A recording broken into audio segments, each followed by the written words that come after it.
नमस्कार प्रणाम भैया लोग।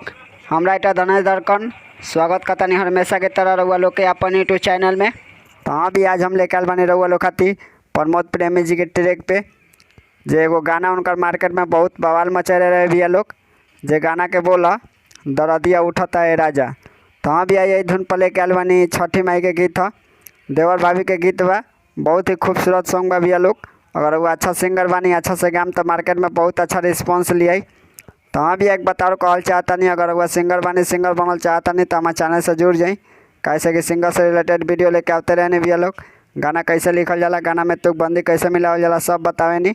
डेली नया नया मैटर लेके आते रहने रउआ लोग खातिर।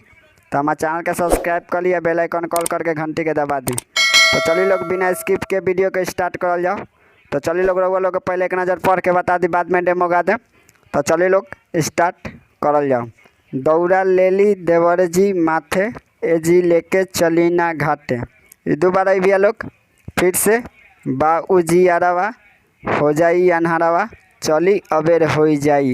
एक बार भैया लोग फिर से छठी मैया के भोगवा लगाई।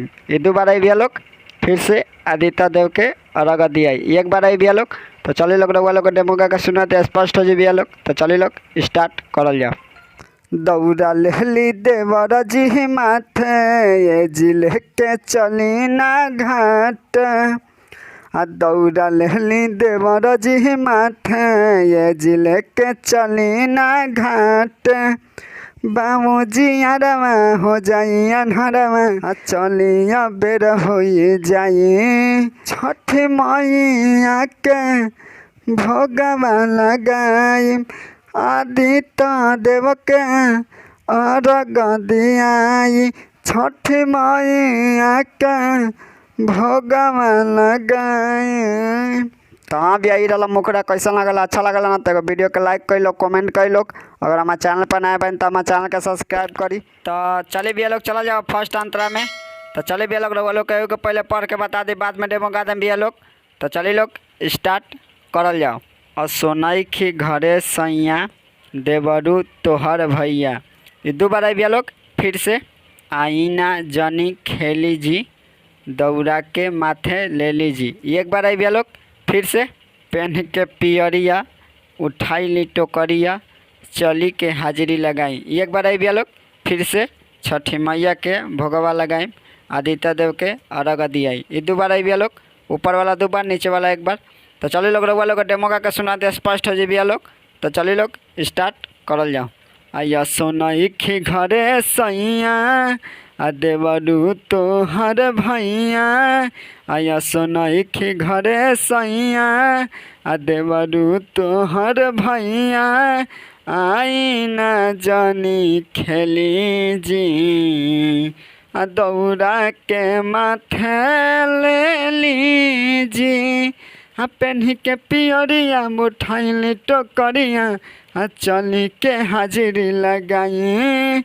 छठी मैया के भोगवा लगाई आदित्य देव के अर्घ दियाई। छठी मैया के भोगवा लगाई। तो चले भैया लोग अब चला जाओ लास्ट अंतरा में। तो चलिए भैया लोग रउआ लोग कहो कि पहले पढ़ के बता दी, बाद में डेमो गा दें भैया लोग। तो चलिए लोग स्टार्ट करल जाओ। सूरज के साथे में छपरा के घाटे में। ये दोबारा भैया लोग फिर से औरी ना कुछ कहम जी साथे में बिटू रहम जी। ये एक बार भैया लोग फिर से धड़कन धनेश रउए बानी दुलरुआ यसो जिम्मेवारी उठाई। एक बार भैया लोग आज जौन धड़कन धनेश नाम बा ये हमरे नाम है भैया लोग। ई नाम हटाता हम लोग और जौन नाम बा घटा दे हम लोग, कोनो दिक्कत नहीं है, याद रहे हमारा नाम ना हटे के चाहिए। तो चलिए लोग स्टार्ट करल जाओ। फिर से छठी मैया के भोगवा लगाई आदित्य देव के अर्घ दिया। ऊपर वाला दो बार नीचे वाला एक बार आई भैया लोग। तो चलिए लोग रउआ लोग डेमो गा के सुना दिया स्पष्ट हो जाए भैया लोग। तो चलिए लोग स्टार्ट करल जाओ। सूरज के साथ में छपरा के घाट में। सूरज के साथ में छपरा के घाट में। अयौरी न कुछ कहे मजी आ साथे में बिट्टू रहे मजी हाँ धर कंधन से रउए बानी दुलरुआ आया सोजी मारी उठाई छठी मैया के भोगवा लगाई आदित्य देव के अर्घ दियाई छठी मैया के भोगवा लगाए। तो उम्मीद करता हूँ भैया लोग रउआ लोग का मैटर अच्छा लगला तो वीडियो को लाइक कर लो, कमेंट कर लो, शेयर कर लो भैया लोग। अगर हमारे चैनल पर नए बन तो हमारे चैनल के सब्सक्राइब करी। तो फर्स्ट वाला मुखरा लास्ट में रही भैया लोग, हम ना गनी कि वीडियो बहुत ज़्यादा लंबा हो जाए यही से ना गनी है। तो फर्स्ट वाला मुखरा लास्ट में डाल दें हम लोग। तो चलिए मिल जाए अगला वीडियो में, तब तक बाय, जय हिंद।